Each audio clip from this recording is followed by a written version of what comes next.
Well, Trans-Tasman celebrations are well underway this morning after Australia and New Zealand won their joint bid to host the 2023 Women's World Cup. Cheers erupted when the organising committee heard the news via live stream from FIFA in Zurich at 2 a.m. and across the country people stayed up to watch. And Sydney's Opera House was even lit up in support of the Australian bid. The neighbours beat out Colombia for the hosting rights.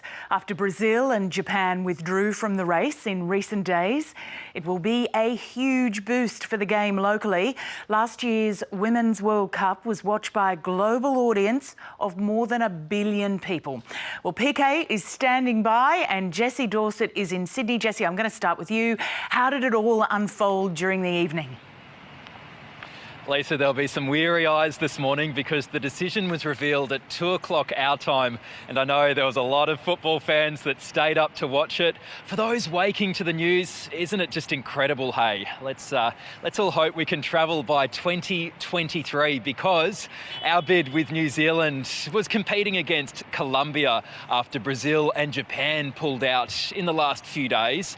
The FIFA Council met in Zurich overnight. The result, 22-13. So that means that the first match is likely to be played at Eden Park in Auckland, with the final game scheduled for Stadium Australia here in Sydney. And Lisa, we're already getting into the spirit of it. Look, the trees have already turned green and gold. The Opera House overnight too. They are lit up in the colours of the Matildas in celebration of women's football. This will be the first time that a Tier 1 tournament has been played on home soil, and also the first time a co-federation has hosted a FIFA World Cup.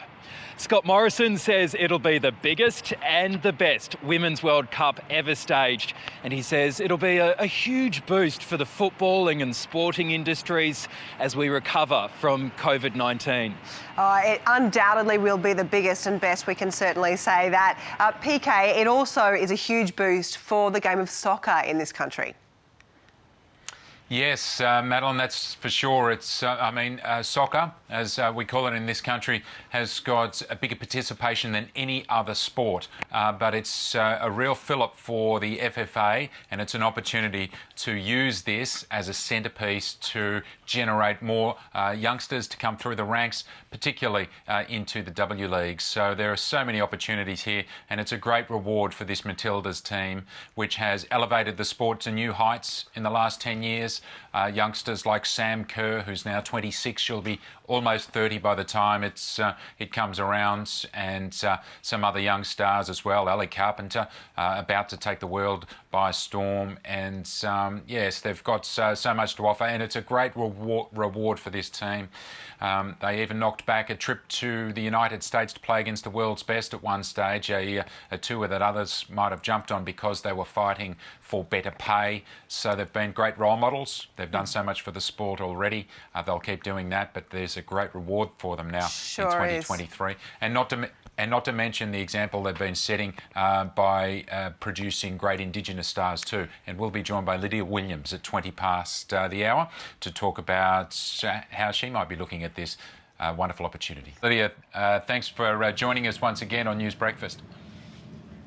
Thank you. Thank you for having me. Have you had time to think about what it all means? Yeah, definitely. I'm probably running on about 2 hours sleep, so there's definitely been a lot of time to reflect on what just happened. Yeah, well, tell us what it means to your team, firstly. We'll speak about the rest of Australia and the football community. What does it mean to this marvellous team that's been a front runner in so many ways?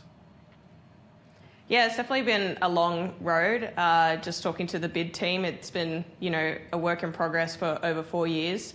And for us, it's been heavily involved for the past year. So, just a couple of days ago, we were posting, 1 day to go, and then now we're posting that we have a home World Cup, which is incredible. Well, the girls are going crazy. WhatsApp's going off. So it's amazing for our group. And do you feel like it's a reward, maybe not the final reward even, but a reward for a team that's been, trailblazers and a great advocate for women in sport as well? Yeah, I think so. It's obviously been a lot of hard work. We've had to, slog it pretty tough over the last, 5-6 years. And just to get this amazing result, I think is just incredible, not only for, women's football or our team, but for football in Australia as a whole. And for those people, you've seen the effect of hosting rights around the world and different victories along the way. For those people that don't live and breathe football, what will staging this big tournament actually mean? And when we talk about it being good for football, what does that actually mean? Well, I think Australia and New Zealand both know how to host, a sporting event, which is incredible in itself. But the fact that it's so multicultural, there's so many different people that play the game, I think it's just going to grow football in Australia and New Zealand to, have the next generation coming through, which is what we need. We have such a talented, multifaceted culture in both places, both countries, that I can only see good things coming from this. Financially, it's going to be good for the FFA. Do you think there will be a time, maybe not in the next couple of days, but over time to sit down and draw up the wages of professional female footballers in this country again and have a look at where the spoils might go? Yeah, definitely. I think, obviously there's 3 years to kind of sit down and get ready for the World Cup, which is enough time. I think, right now we needed some really good news in Australia for football and in New Zealand, and I think this is it. And it's, it's reunited a sport and football in both these continents. Just a couple more quick questions, Lydia. What does it mean to have players now embedded in Europe? Sam Kerr leading the way, but there are other stars who are signing to play in Europe. Between now and the next World Cup, to have them have that experience, does that make you better placed to win the tournament?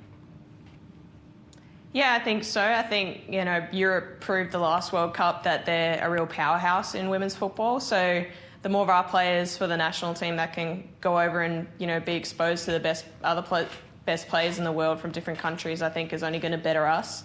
So, yeah, it's exciting to see that that's the next wave where we're going and we're developing, and I think it can only be positive for us moving forward as a group. And just one final one, Lydia, last time you were on News Breakfast, you were promoting your wonderful book, Saved, and I just wonder what you think this might mean to footballers in our Indigenous communities in remote Australia particularly, whether it might foster greater opportunities for those people, considering where you've come from. Yeah, I'd love that, Indigenous communities can be inspired and this could create a pathway. Obviously, it's something very passionate that I want to do and I want to help promote. So for me, it's really exciting that this could be a next step in helping out Indigenous kids and Indigenous communities. So that's always a bonus for me. Yeah. Yeah, it's a long list of benefits there. Lydia, thanks very much.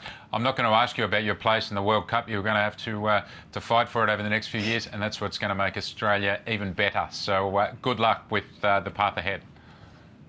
Cool. Thank you very much.